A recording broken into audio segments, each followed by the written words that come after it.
So you are in that moment of a struggle in which you want or need to show with all yourself. You need to show up, you need to appear, and it is just hard. But then someone throws a piece of wisdom out there and says, fake it until you make it. And you look around, you observe the crowd, and everybody saying, yes, fake it until you make it, because we love it. We love one-liner pieces of wisdom, right? Like, fake it until you make it. It's okay, I get it. Yeah, we can do that. But it's not just empty wisdom. It sometimes works. And here you are going through the motions, and it turns out that you are doing it. And here you are again, and you are nervous, and you are overwhelmed, and you don't know how to deal with something. And then someone says, fake it until you make it, and this time it just doesn't work. Now, sometimes faking just doesn't make it. An interesting alternative to fake it until you make it is face it until you embrace it. Face it. Now, in this Torah portion, Parashat Vayishlach, who knew? Shiri, you know. Yeah, you're right. You're right. We have it. It's Nico here at Shir Chadash, who knew? Sher In this Torah portion, Parashat Vayishlach, we have two siblings. Two siblings that come to an encounter, and the two of them are really trying. Try to fake it until you make it. The two of them, or try to face it until you embrace it. The two of them are really, really trying, but for one of them, it doesn't work. For one of them, it doesn't work. And the difference, or the question is, what is the difference between the two? What is the difference? Well, the Torah tries to explain to us what are the differences between Jacob and Esau. What's the real difference? What's the difference in this moment, in this Torah portion, Parashat Vayishlach? And the second question, what does it take? They had some conflicts between the two of them. So the second question is, what does it take to truly let go of a grudge and become or transform or turn into a better version of ourselves? I want to approach these two questions, inviting you to figuratively look at Jacob's journey through four snapshots. 4 and 4 are the same thing. 1, 2, 3, and here you go. You knew. 4 different snapshots of his life. And I want to start by the one which is chronologically speaking, the last one, the one that takes place in this Torah portion. In Parashat Vayishlach. Snapshot number 1, the meeting of the brothers. After 2 decades apart, how do we know that are 2 decades? There is a quick account that you can do. He worked 7 years for each wife, and then that's 14. And then we hear that he's 6 years working the fields of Laban. That's 20. So that's how we know that there are 20 years, for those that are curious. Now, after 2 decades apart, Jacob and Esau meet again. It's a high-stakes reunion. Jacob is terrified of Esau's lingering anger. However, Esau approaches him with open arms. The Torah describes the scene beautifully. Vayaratz Esav likrato, vaychavkeu, vaypol al tzavaro vayishakeu.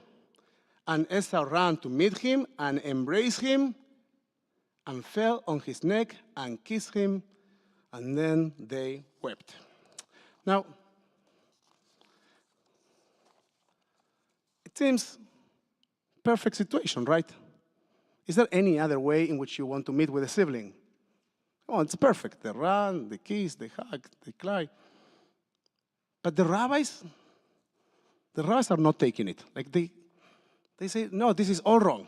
They say that the fact that the Torah says that Esau tried to kiss him, it actually suggests that he was trying to harm him. They go as far as saying that he was trying to bite him. Now,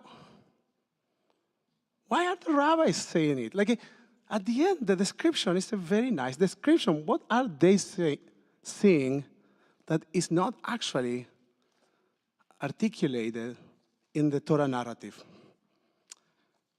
And I want to say that the rabbis are most likely recognizing a grudge, are seeing a grudge. The description of the Torah is exactly what happened. But the rabbis are reading between the lines in Esau's behavior. Maimonides in Mishneh Torah explains two very important things. One is regarding grudges. He says, what does it mean to hold a grudge? Let's use Naomi for a second. Let's say that Naomi comes to me and she asked me for some tool that I have at home. And I said, sorry, Naomi, I cannot give it to you. And she says, okay, no problem. Now, tomorrow, let's say not tomorrow, after Shabbat, on Sunday, I go to Naomi. I say, hey, Naomi, can you give me this tool that you have? I really need it in order to fix something at home. And she says, no problem. I actually don't behave like you do, and I like to lend my tools to my friends. Okay, now, Rambam will say, this is the exact definition of a grudge. Not that Naomi carried grudges, that was an example. That's the exact definition of a grudge. Who has the problem now? Who is the one carrying the problem? Naomi. And the idea is that grudges are corrosive. The second part is that when someone comes after a long time, someone has made a mistake with you, has done something that is wrong by you. And after 20 years, and I don't know if you know anything about holding anger for many, many years in family relations. But if it rings some bell, just, I don't know, maybe in some other family. But anyway, when someone comes and after 20 years is angry at you for something that actually happened 20 years ago, the tradition says that if the other person, the person who made the mistake, has done teshuvah, and you haven't forgiven that person, it is now like you yourself have committed and done that sin. So the sinfulness of the act, it's transferred to you. Now, there's another problem, and it's, can we control the way in which we feel about things? Like, can we control the fact that we are angry? Or the fact that we are disappointed? Or the fact that we are not feeling particularly loving towards someone because we are frustrated? Well, you can play that argument. Can be a mitzvah, a commandment over how we are supposed to feel about things. I want to ask you, can mitzvot command us how to feel about things? If you think that they can, raise your hand. Okay, don't have a majority. One. Okay. And if you think that the mitzvot cannot tell us how to feel, raise your hand. That's beautiful. I'm glad that we had this dissonance. You are all wrong. Now, and And no, it's not that there is right and wrong, but there is wrong and this is wrong. And I'll tell you why. We have so many mitzvot that focus on telling us how to feel. You shall love your neighbor as yourself. You shall not hold grudges. There are no objects there. Those are things that you carry in your mind. You shall, be'afta et Adonai Elohecha, you shall love your God. Like, they are all over. The Torah is telling us all the time how we are supposed to be thinking and feeling about things. And all of a sudden, you are walking around with this grudge, and you don't know what to do, and you know that if you hold it for too long, it turns toward you. It becomes a you problem. So what do we do with that? Any idea? Don't tell me. Fake it until you make it. You are supposed to fake it. You are supposed to, when you are not feeling loving, you are supposed to act in a loving way. You are supposed to adopt, internalize behavioral patterns that will somehow represent that feeling that you understand, that you are not experiencing right now, but you understand that that's the one that you would like to have. And you work through that. And this works not only for family relations, right? Because you can decide that you are frustrated with our democracy and that we are not talking to our democracy anymore. And then you don't show up to vote. That's a problem. How many people you know that say, I'm so done, I'm not going to vote anymore? That's a transgression. That's a real problem. But I'm so disappointed. Like the world betrayed us. The world doesn't look the way we want for it to look, and then we say, okay, we're not showing up anymore. Well, when the world doesn't look the way you want for it to look like, well, that's the moment of tikkun olam. So you act in a loving way. You act even if you are not feeling that way, and you fake it, and you fake it, and you fake it, or you face it, and you face it, and you face it, until you can embrace it and transform it, until you make it. Now, what the rabbis are saying is an Esau that is acting in a loving way. And then you could say, that's a perfect situation. The guy is doing exactly what he's supposed to do. You know what's the problem with that? Too late. Too late. 20 years have gone by. So now, he looks like a corroded impostor who has been eaten by grudges, and it looks like a fake. Now, did I say the word impostor? Let's go to the second snapshot. 2 Torah portions ago, who was an impostor? Jacob. Now, we read that Rebekah helps Jacob disguise himself as his brother Esau,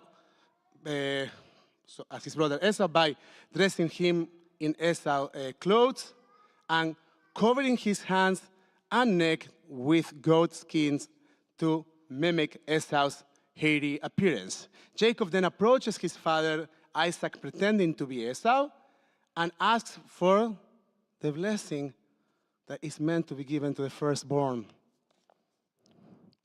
Now, who is the impostor now? Jacob is the impostor.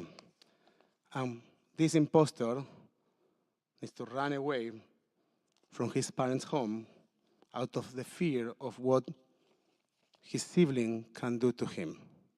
Now, I call this second snapshot dressing to steal.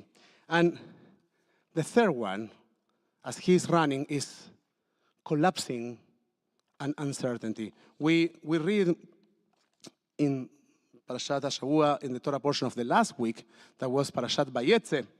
He is running away from home, feeling overwhelmed, and the Torah tells us, ויפגע במקום, וילן שם, כי באה השמש, ויקח מאבני המקום, וישם מראשיתו, וישכב במקום ההוא. And he came upon a certain place and stopped there for the night, for the sun had set, taking one of the stones as a pillow of that place. He put it under his head and lay down in that place. He collapses. Nobody goes sleep with a stone under his head. He can't hold it anymore. He's in anguish.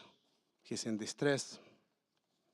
But then he wakes up with a sense of awe and knowledge but also a sense of profound uncertainty. He wants to trust the path in which he is, but he struggles. He needs to be reassured again and again by God that it's all going to work out. He calls that place Bet-El, the house of God, maybe as a way to symbolize the faith that he wishes to have, to live with, but he doesn't have in that specific moment. And maybe that becomes a face it until you embrace it.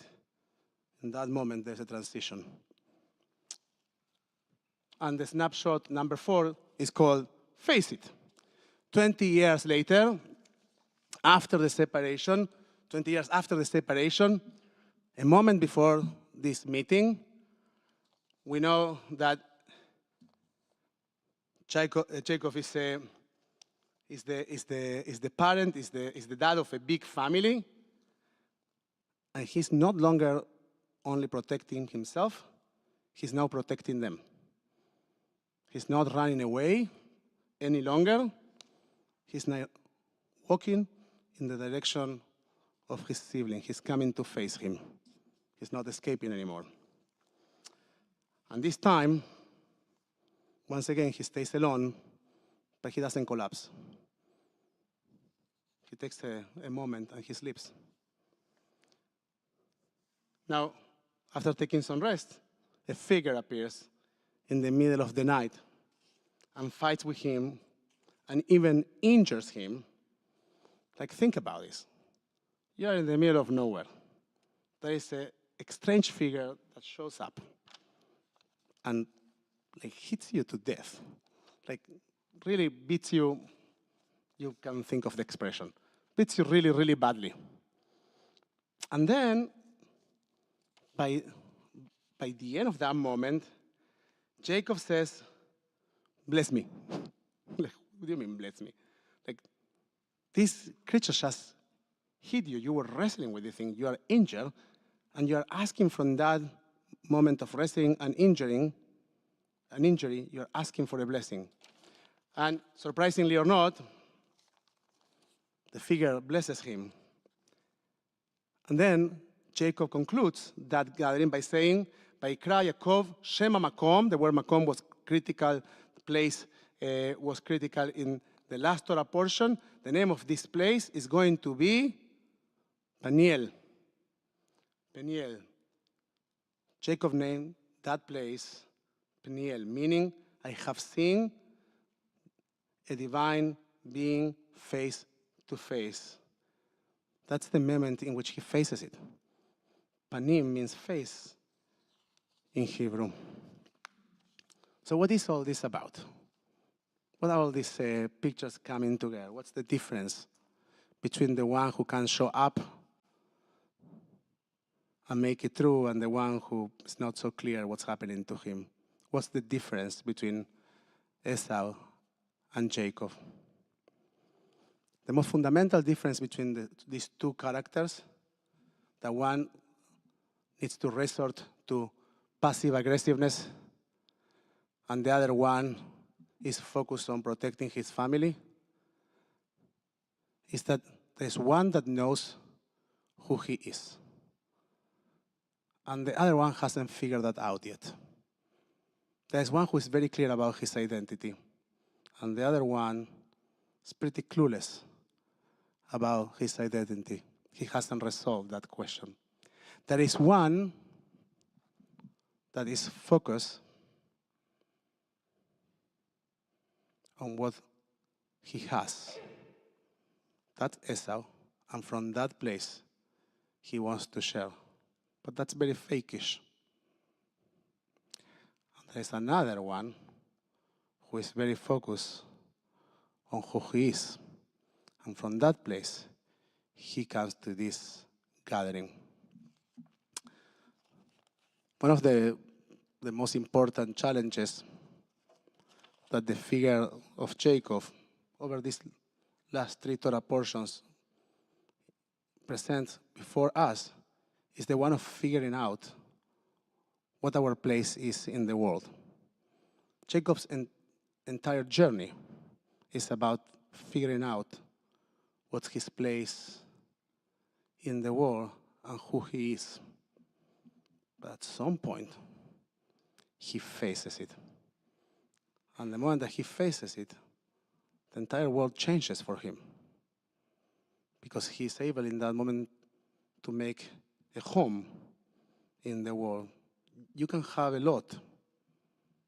You can have very, very, very much. Esau was a rich man, but he was homeless in a spiritual sense. Jacob showed up to the encounter with Esau with a home. I leave you with an idea that comes from Pirkei Avot. In chapter 6, verse Mishnah 6 of Pirkei Avot, the rabbis say that the Torah can be learned, that wisdom can be internalized in 48 different ways. And one of the most important ones, maybe the most critical one, is amakir et mekomo, is by becoming one who knows where his place is. And so with this idea, I want to leave you. I want to invite all of us to engage in the work of realizing what our place is, realizing that answering to the question of who we want to be in this world is way more important than trying to answer to the constant, what do we want to have in this world? And that when we show up to the many encounters that we will keep having in our lives, the best strategy is to be empty of grudges, empty of resentment, and feel with a deep understanding of how we want to show up to that moment, to face it, and eventually, if we have the emotional strength, embrace it. Shabbat Shalom.